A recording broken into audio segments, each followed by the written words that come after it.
తెలంగాణ తెచ్చిన కేసీఆర్ పై రేవంత్ రెడ్డి అడ్డగోలు వ్యాఖ్యలు చేస్తున్నాడని నిప్పులు చెరిగారు మాజీ మంత్రి ఎమ్మెల్యే జగదీష్ రెడ్డి.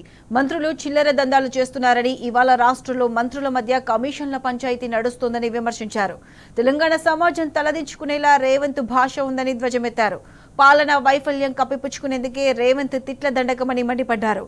కాంగ్రెస్ కు ఓటు వేస్తే వాళ్ళ దోపిడీకి దుర్మార్గాలకు లైసెన్స్ ఇచ్చినట్టేనని పేర్కొన్నారు.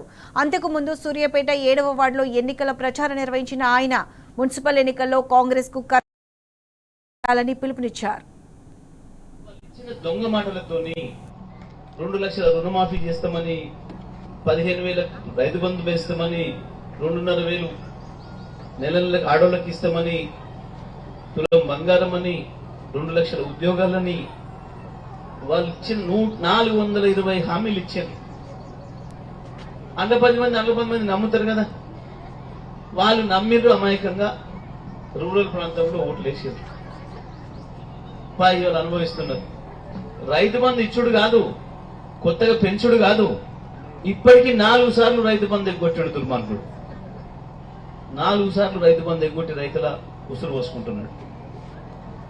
ఇంత దుర్మార్గ ప్రభుత్వం ఇవాళ రాష్ట్రంలో వచ్చింది. ఇక సూర్యాపేట పరిస్థితి మీకు తెలుసు. ₹1 అభివృద్ధి మీరు ఆలోచన చేయండి. ఈ 2 ఏళ్లలో మీరు చూడంగా మీ వాటిలో ఎక్కడైనా ఏమైనా గవర్నమెంట్ నుంచి ₹1 వచ్చింది, 1 పైసా పని జరిగింది అని ఎవరైనా చెప్పగలుగుతారా? ఎక్కడనన్నా ఒక్క మీ వాడే కాదు, సూర్యాపేట ఎక్కడ రాలే. సూర్యాపేటతో పాటు నల్గొండ జిల్లాతో పాటు రాష్ట్రంలో కూడా ఎక్కడ ₹1 మున్సిపాలిటీలకు ఇవ్వలే ఇప్పటి వరకు కాంగ్రెస్ ప్రభుత్వం. గ్రామ పంచాయతీలకు ఇవ్వలే, మున్సిపాలిటీకి ఇవ్వలే, ఒక్కటి కూడా పెంచలే.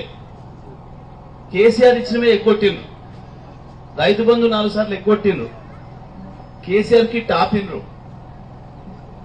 ఒకసారి పెన్షన్ ఆపిండ్రు. ఇంకా పెన్షన్ బాకీ ఉంది. ఒక పెన్షన్ గవర్నమెంట్ వచ్చిన మొదటి నెల ఇయ్యలేదు, అదత్యం బాకీ పెట్టిండ్రు. మరి ఏం చేస్తున్నారు పైసలన్నీ? కేసీఆర్ ఉండగా ఏట పెంచుకుంటా పోయింది అన్ని. ఏం చేస్తున్నారు పైసలు మీరు చూస్తున్నారు. మంత్రులు, ఎమ్మెల్యేలు, ముఖ్యమంత్రి పంచగా దొబ్బుతున్నారు. కమిషన్ల పేరు మీద, కాంట్రాక్టుల పేరు మీద ₹1,000 కోట్ల పంచుకుంటున్నారు.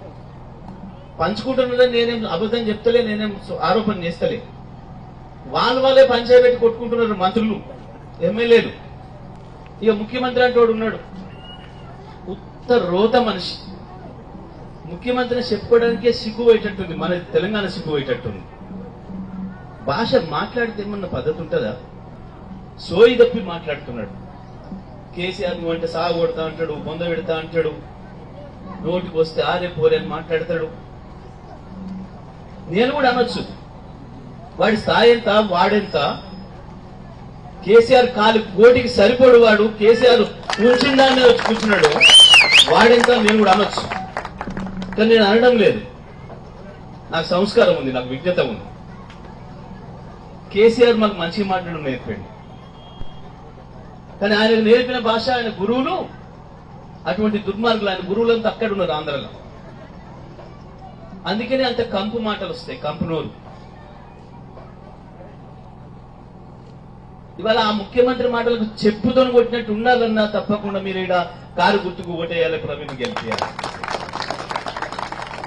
కేసీఆర్ ను తిట్ల కొరకైనా ఒక్కొక్క చెప్పు దెబ్బ పడాలి.